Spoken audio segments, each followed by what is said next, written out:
Welcome to the Behind the Girl Boss podcast, where every woman's journey takes center stage. Join us in this safe space as we explore the ins and outs of business, career, mental health, the music industry, and more. Whether you're a go-getter or a dream chaser, we've got stories for you. Follow us on Instagram and TikTok for an exclusive backstage pass. Get ready to be inspired, empowered, and entertained. Welcome to the ride. Hey everyone, what's up and welcome back to the podcast. So today we have another guest and we have Rachel with us. So hi, Rachel. Hey, Amanda. I'm super excited to be here. I'm so excited to have you on. Do you want to start off by telling us a little bit about yourself, who you are, what you do? Absolutely. So, I'm Rachel. I'm a holistic health coach. I've been in fitness and health for over a decade now. I help people conquer weight loss resistance and chronic fatigue by healing the root cause, whether that be gut issues, hormonal imbalances, nervous system dysregulation. Big important thing for me is treating the whole person, not just their symptoms, and integrating a holistic approach in doing so. Yeah, I love that. I'm excited to dive into that with you. But before we do that, I like to do a little hot seat segment to kind of just break the ice and a little fun facts. So the first one is if you could have dinner with anyone, dead or alive, who would it be? Well, I'm a Christian, so I would say Jesus, Honestly, I personally. feel like that would Yeah. be a cool conversation, and I feel Yeah, like you'd learn a lot. absolutely. Yeah. That'd be hands down who I would want to have dinner with. I love that. The next one is what's one TV show, book, or podcast that you recommend to everyone that you meet? Untethered Living is one that I tend to recommend a lot. It's a really good Okay. book on kind of like mindset and not even just like self-development. It's more so on like the mindset side of things. It's Okay. very interesting. I usually recommend that to a lot of people. I'll definitely check that out. I haven't heard of it, but I love like mindset books and just books that like once you're done reading, like I feel like you're just thinking a lot. I love those books. Yeah. Yeah, that one will definitely do it for you. And then the last one is what's one thing you can't start your day without? I mean, water. I literally am Yeah. so thirsty when I wake up. That would be like one thing where if I didn't have it, I would probably be in a very bad mood and uncomfortable. So, Yeah. A lot of like answers have been like water or coffee or a walk. Those are the oh top yeah. ones. Yeah. Yeah, it's definitely water for me. I forget to drink coffee all the time because it's not really a necessity for me. It's more of just like, Hmm. yeah, sometimes I want it, but Yeah. No, I love that. So can you share a little bit about your background, what you got you into like wanting to help women with like stress management, burnout recovery, all these things? absolutely. So, what got me into like interested in that is my own experience. So, Hmm. before I got into college and through college, completely burnt myself out by overworking. I was a competitive power lifter. I was building my business, working full time, and then I was doing like literally over max credits in college because I wanted to graduate early. Hmm. And so with that, I completely burnt myself out. I had chronic fatigue. I had chronic pain literally everywhere, chronic bloating. You know, the common signs, maybe a little bit more severe than most people of burnout slash like nervous system dysregulation. And so from there, I had to figure out how to heal my body. And a big part in that was learning how to manage stress effectively Yeah. and regulate my nervous system because a lot of people when they're trying to find like supplements or habits or like food or whatever to fix their body, but they don't address the nervous system dysregulation or their inability to manage their stress effectively, they're Yeah. it's still just a band-aid solution, just like going to the doctor and getting a drug. You need to heal the root cause of the dysregulation in the first place. And so that's what got me into it initially. Yeah. And if anyone's listening to this right now and like they know that they're in high instances of like stress and anything, what like strategies do you recommend for managing stress in a sustainable way too? Because at the end of the day, like you can manage it once and then it can always come back. So how do Absolutely, you yeah. like sustainably manage stress? The first place I always start is the mindset. You need to fix your mindset towards stress. Something that Hmm. many people get wrong when it comes to stress management is just thinking, "Oh, I'll be less stressed, once this happens," or Yeah. "I have a job change, I'll be less stressed then, I'll have more time to do something." Or they think that to manage their stress, you have to just be completely stress-free and calm and chill and peaceful all the time. And that's Hmm. just not the case. That was a big thing that I had to learn because I thought like having a regulated nervous system, you were like relaxed and calm and centered all the time. And that just kept me in a dysregulated state because I didn't understand that you needed to be able to express your emotions, to be able to regulate yourself. Like, for Yeah. example, if you feel emotions of like anger or anxiety or whatever, and you just keep pushing that down because you keep trying to, just stay centered and calm, that exacerbates the dysregulation in your body, causing that chronic dysregulation. And so something that's really important for people to understand before we get into like, here's a few ways to manage your stress. You need to first understand that stress is always going to be there.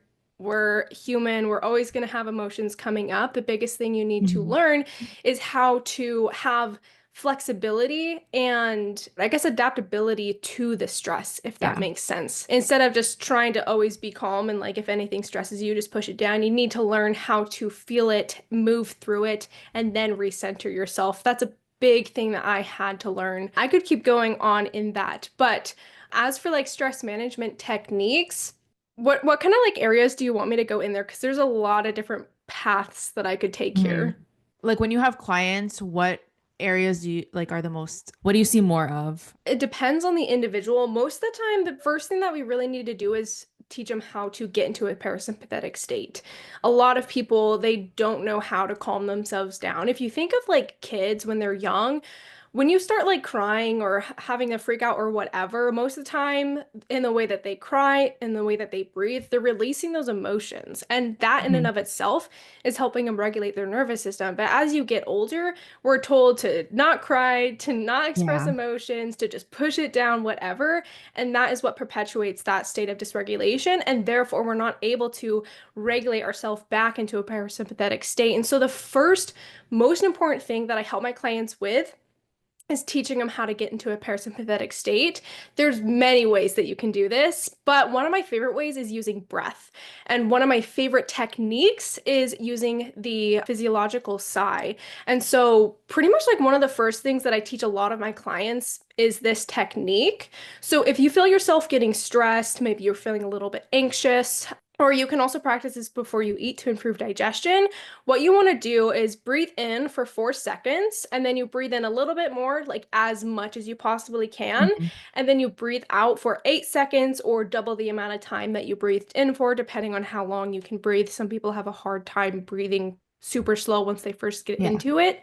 So some people will maybe start with like 3 seconds in, 6 seconds out type of thing, and then you go from there. But that is one of the best ways to help activate the parasympathetic state. And that in and of itself is one of the most important things that I integrate pretty consistently to help regulate myself if things ever come up. And I really make sure that every single one of my clients know in order for them to know how to bring themselves back to calm.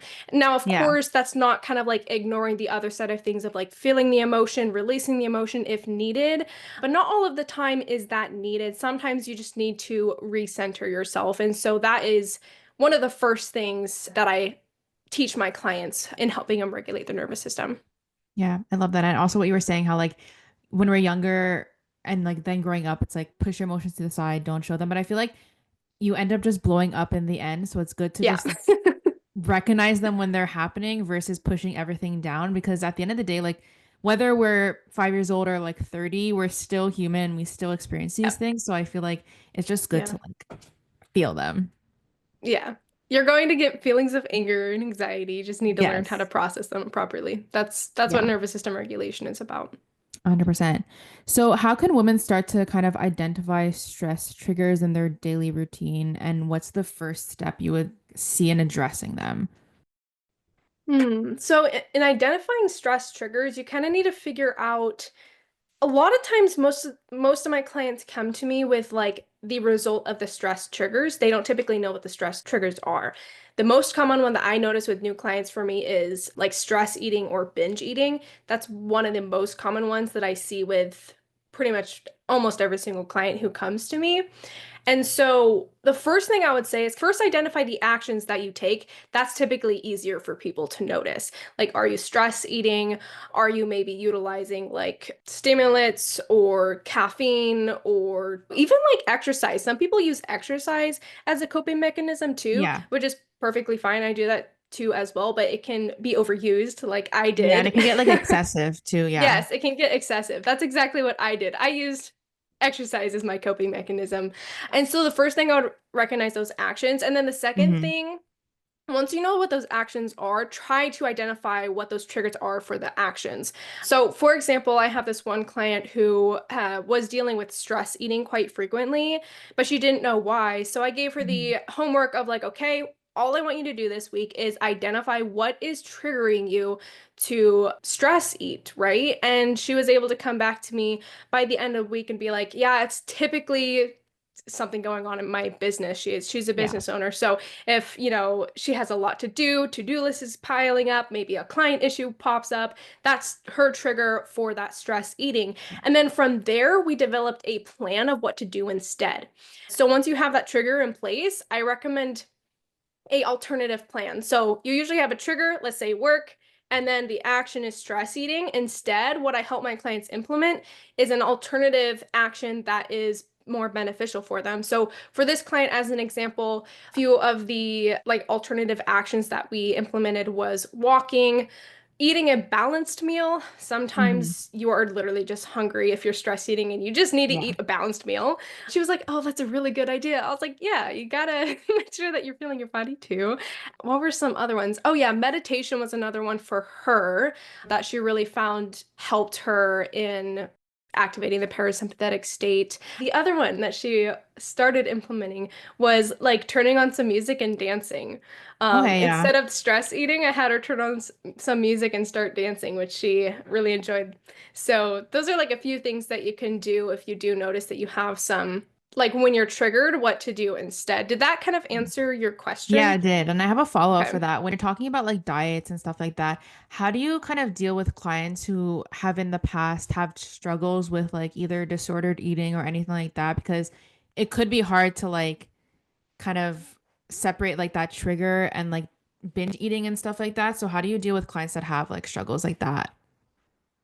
Um, First off, if they have a full-on eating disorder, that's not something that I treat Hmm. personally because I'm not educated in it. I'm not Yeah. comfortable in doing so. If they have just like they like binge eat when they're triggered by stress and stuff like that, that's typically the pattern that I help people with. Okay. The biggest thing that I notice for people who are just struggling with an unhealthy relationship with food is teaching them how to fuel their body properly. Instead of telling them you need to stop eating this, you need to stop Yeah. eating this, this, and this, make sure that you're like following this like specific diet, that exacerbates that disordered eating pattern. And every single time when I've taught my clients how to fuel their body properly, instead of telling them what they can't have to restrict more, they've been able to heal their relationship with food because they're no longer focused on everything they can't have. Even though, like, as a holistic health coach, I'm focused on helping my clients fuel their body properly, right? But instead of focusing on all those foods that may cause harm to their body, I really capitalize on adding in foods that will help support their health. And most of the Yeah. time,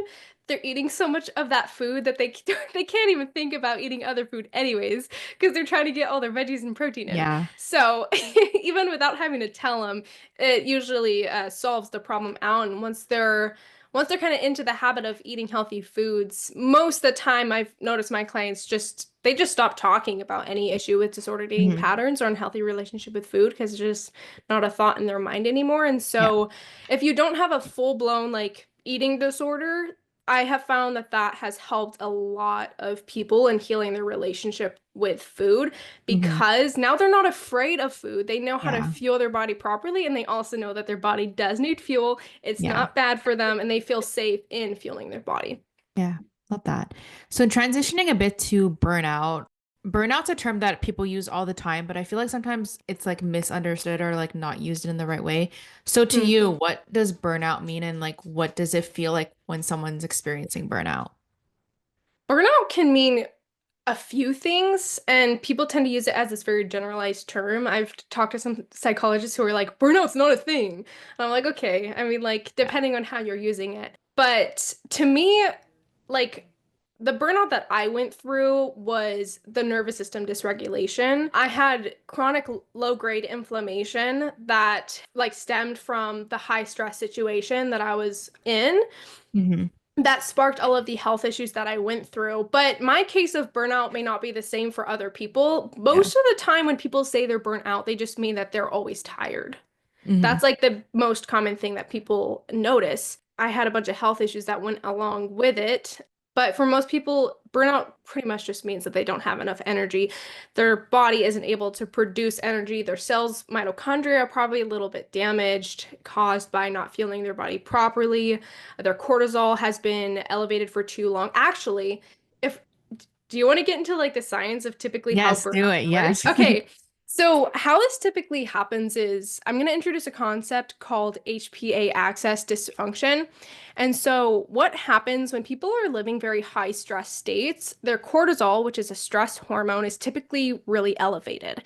So, in this stage, they probably feel like they're superhuman. They have a ton of Hmm. energy. They feel good, so much focus. That's where I was at. I was feeling amazing. I thought I didn't need a lot of sleep. I could work out 3 to 4 times per day. It was so much fun. And then what happened? Your cortisol has been elevated for such a long time. Inflammation starts to increase. And then that causes damage to your mitochondria and to any issue it decide or any Yeah. like part of the body it decides to cause damage to. It typically manifests in different ways depending on the individual. For me, it was mainly like my gut. I had a lot of brain fog and gut issues, Mhm. and then I had joint pain everywhere, nerve pain surging down my arms and legs. That's how it manifested for me, but it manifests Yeah. differently for other people. Like they may develop thyroid issues. And so, what happens when the cortisol is elevated for such a long time?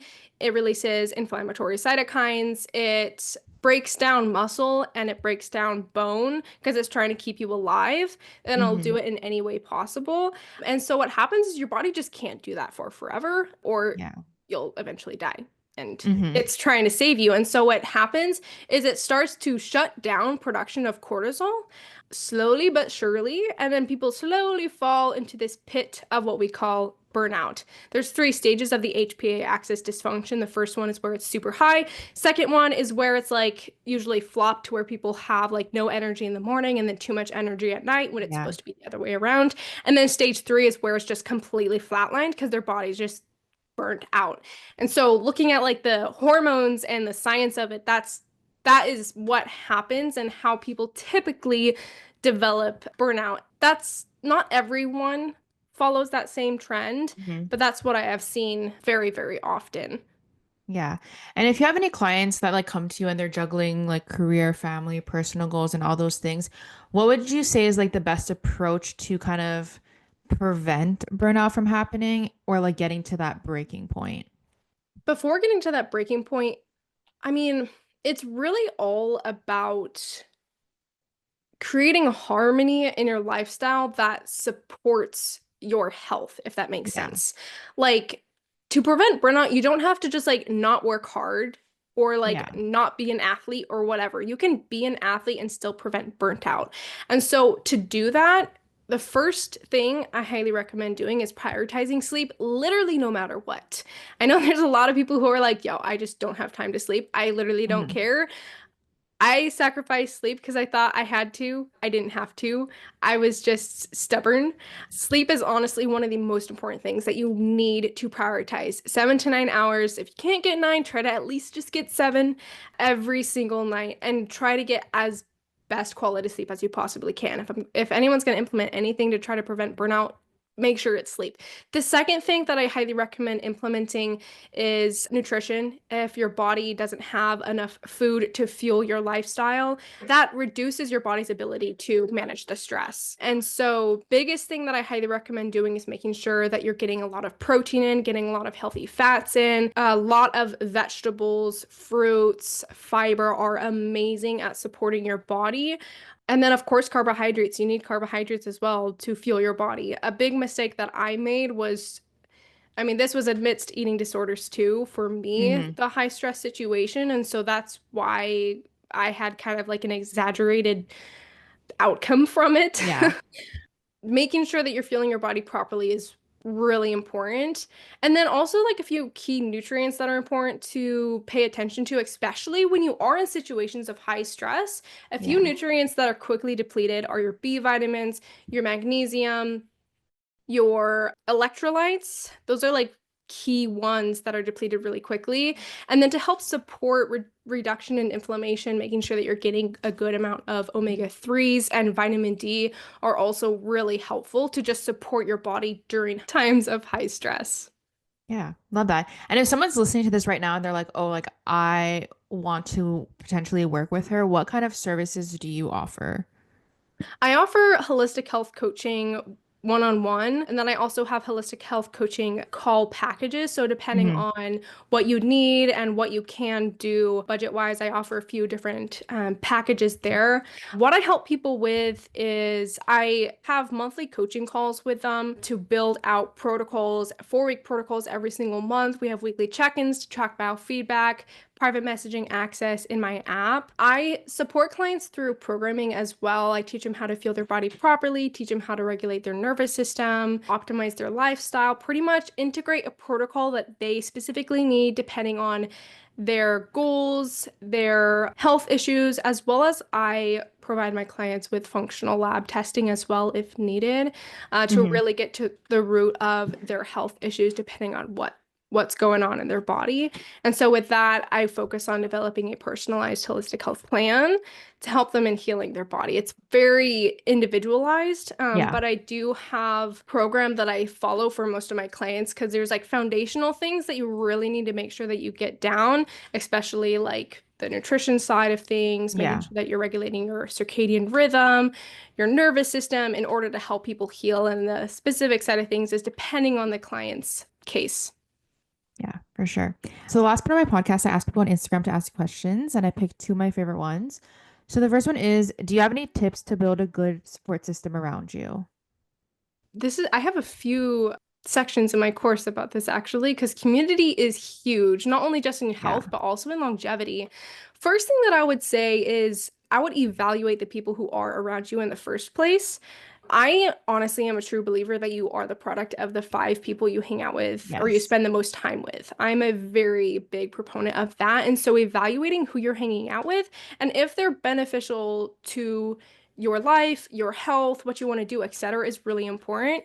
The second thing is determine like what it is that you want out of relationships. And then if you don't have relationships that support that, maybe try to find like groups, whether it's in your community or online, that you can find like-minded individuals who can support you in that journey of wherever you want to go, whether like a business person or whether you're just wanting to improve your health. That would be the second thing that I would do. And then the third thing would be like making sure that you're setting time aside to spend time, like intentional time with those people consistently.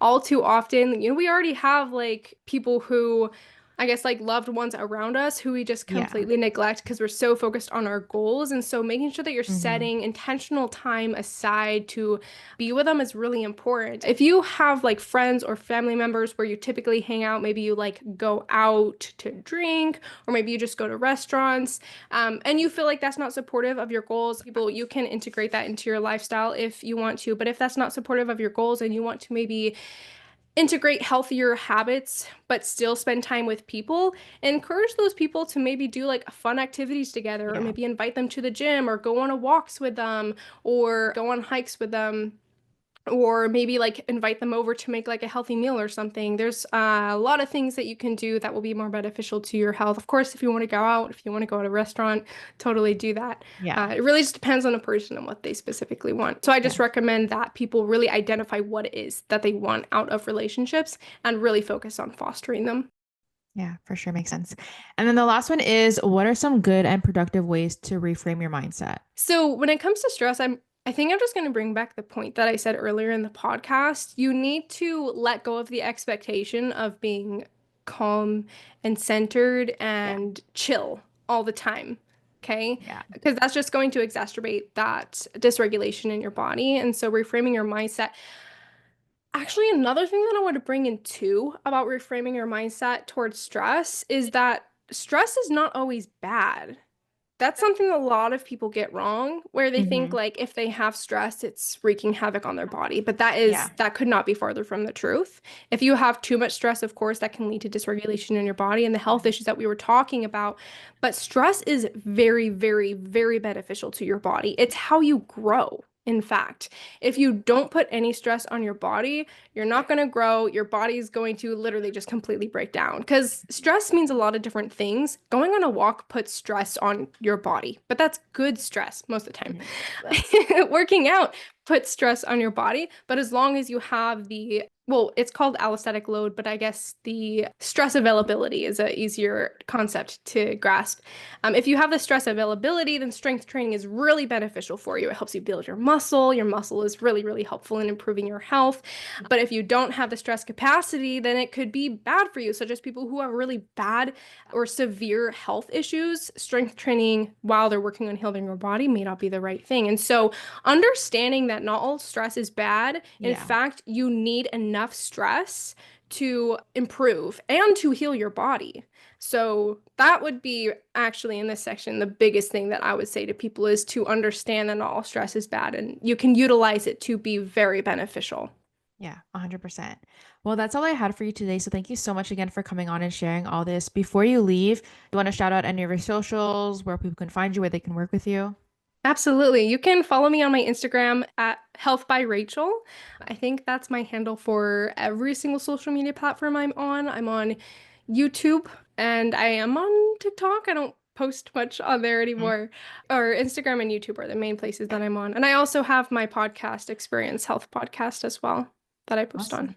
Well, I'll leave everything in the show notes below. And thank you so much again for coming on. Thank you for having me.